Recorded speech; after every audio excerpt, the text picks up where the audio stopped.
રાજકોટ ભાજપમાં નવું સંગઠન માળખું રચવાની કવાયત. નિરીક્ષકોએ શહેરના અગ્રણીઓ સાથે બેઠક યોજી. રાજકોટમાં ભારતીય જનતા પાર્ટી દ્વારા નવા સંગઠનનું માળખું તૈયાર કરવા માટે કવાયત શરૂ કરવામાં આવી છે. આ કવાયતના ભાગરૂપે ભાજપના નિરીક્ષકો રાજકોટની મુલાકાતે આવ્યા છે.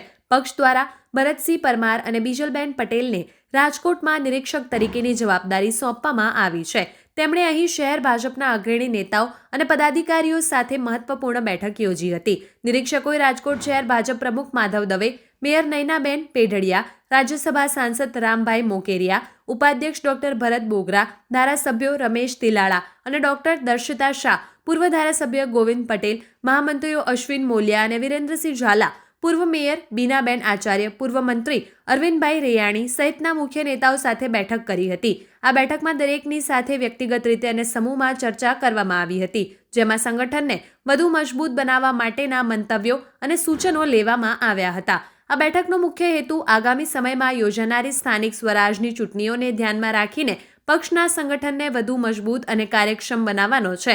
નિરીક્ષકો દ્વારા મેળવવામાં આવેલા મંતવ્યો અને અહેવાલના આધારે ટૂંક સમયમાં જ રાજકોટ શહેર ભાજપના નવા સંગઠનની રચના કરવામાં આવશે. આ ફેરફાર દ્વારા યુવા અને અનુભવી નેતાઓને યોગ્ય સ્થાન આપીને પક્ષની જમીની પકડ વધુ મજબૂત બનાવવાનો લક્ષ્ય છે.